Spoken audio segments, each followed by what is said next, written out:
Units of the Syrian Arab Army eliminate dozens of terrorists in several areas and take full control of the western mountains surrounding Az-Zabadani in Damascus countryside. Saudi regime continues to launch air raids on Yemen, killing at least 100 people in a gold factory. Iraqi troops maintain full control of Tikrit city, killing dozens of ISIL terrorists.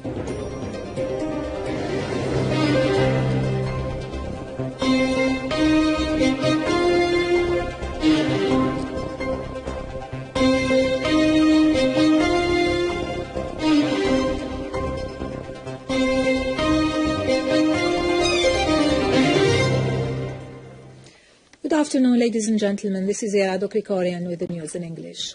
An official source at the Foreign and Expatriates Ministry has said the Jordanian authorities have closed down Nasseeb border crosspoint from the Jordanian side. The source added that Syria holds the specialized Jordanian authorities responsible for impairing the passage of trucks and passengers and for the repercussions of this step economically and socially.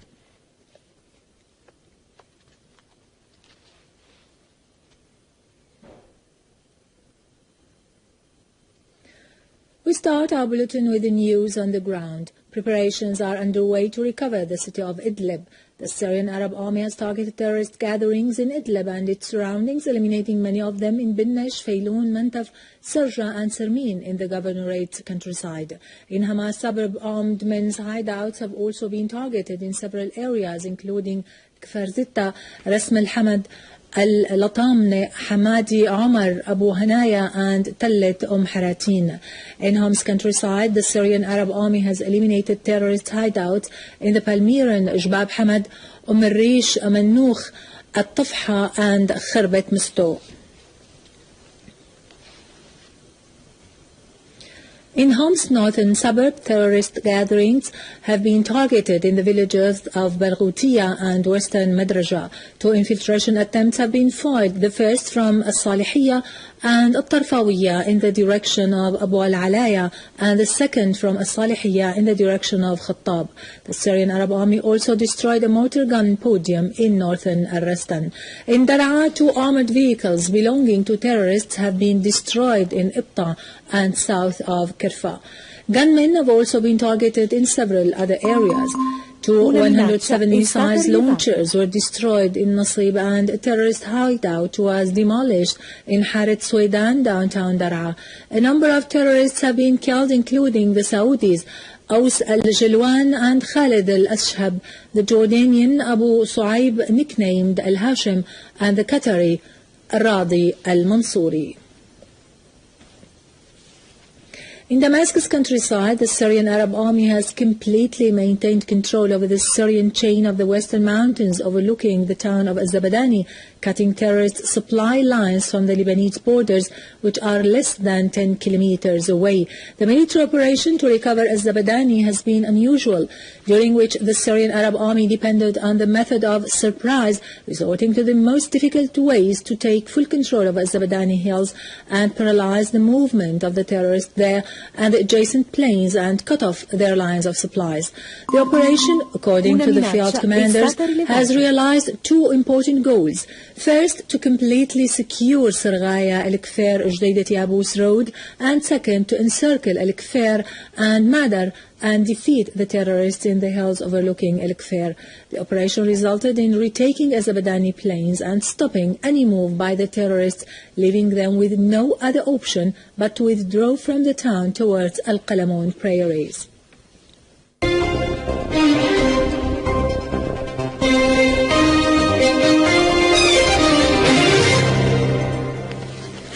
The Saudi-led coalition's airstrikes against Yemen continue, claiming the lives of many civilians as they target vital utilities and residential quarters.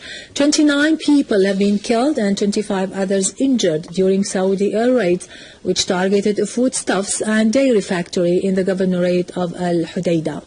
The airstrikes also hit Midi al-Jisr harbor and the Hard Customs Directorate in Hujra Governorate, the coastal defense camp in Al-Hudaydah, the military establishment and vital military installations, the 55 Reserve Republican Guard Brigade and a petrol derivatives station in Yarim Directorate in Ab, in addition to Meran District in Sada Governorate and the 33 Armor Brigade camp in Ad-Dalia, as well as an oil station in Ktaf Directorate in Sada, north of the country. Scores of citizens have been killed or wounded as a result. Sources at the Yemeni Ministry of Defense affirmed the use by Saudi Arabia of internationally prohibited weapons in its aggression on Yemen. On its part, the UN referred to the 40 people killed in the camp of the displaced north of Yemen, condemning it as an ugly crime and calling for a wide investigation to punish the perpetrators. UNICEF, on its part, has said 62 Yemeni children at least have been killed and 30 others injured in the aggression on Yemen. In Iraq, the Iraqi forces opened Tikrit-Samarra main road after maintaining control over Tikrit city.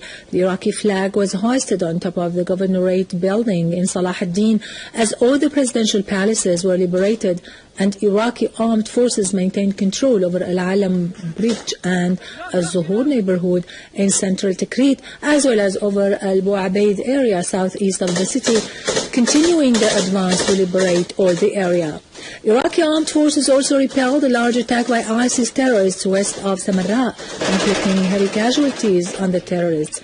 Meanwhile, the Iraqi army prepares for the forthcoming battle in Nineveh, as the Minister of Defense announced that the victory, which was achieved in Tikrit, is a starting point to launch the operation of liberating Nineveh and the rest of Al-Anbar governorate.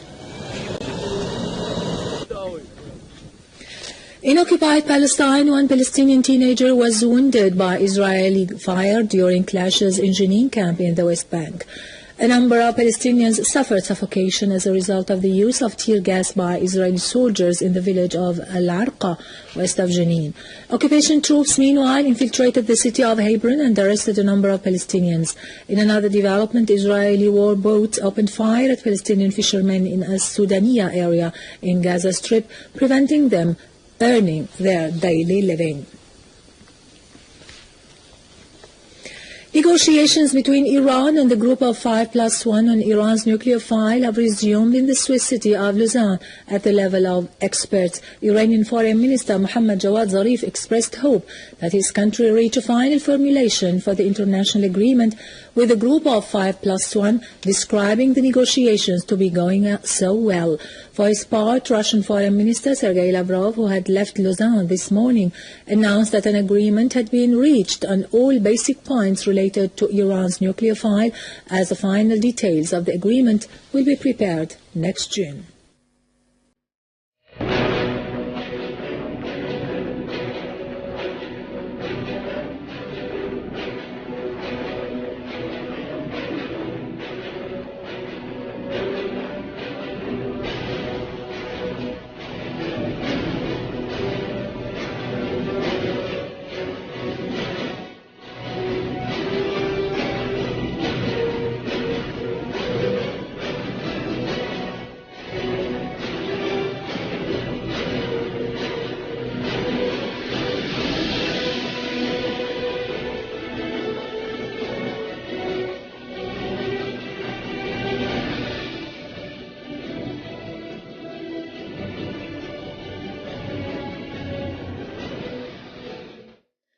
Back to our local news. On the occasion of Land Day, the Call of the Land Group has presented a theatrical show entitled The Olive's Wedding, highlighting Palestinian heritage and identity through musical folkloric performances. The Land Day is a prominent landmark in the Palestinian people's history of struggle. On that day, the Palestinians declare their adherence to the land of their fathers and ancestors and their national identity, as well as their right to defend their existence despite the acts of killing, terrorism and suppression that have been committed by the Israeli occupation authorities against them to drive them away of their homeland. Today, the group presents a dancing theatrical show named The Olives Wedding on the occasion of the Land Day, commemorated by every Palestinian inside or outside the homeland, to confirm his or her right to the homeland. This work reflects the Palestinian people's strong adherence to this right.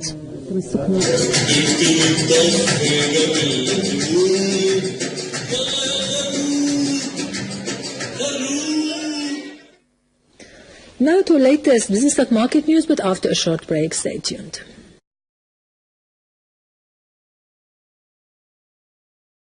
The Jordanian authorities have closed down Nasseeb border crosspoint from the Jordanian side. The source added that Syria holds the specialized Jordanian authorities responsible for impairing the passage of trucks and passengers and for the repercussions of this step economic city, killing dozens of ISIL terrorists.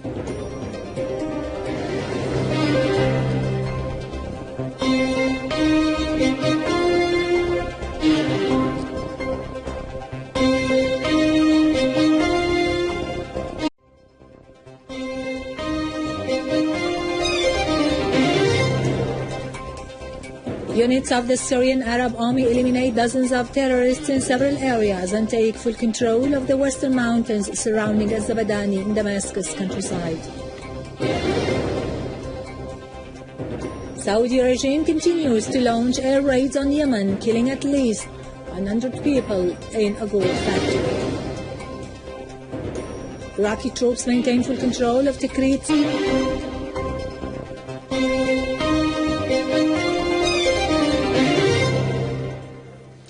Good afternoon, ladies and gentlemen. This is Irado Krikorian with the news in English. An official source at the Foreign and Expatriates Ministry has said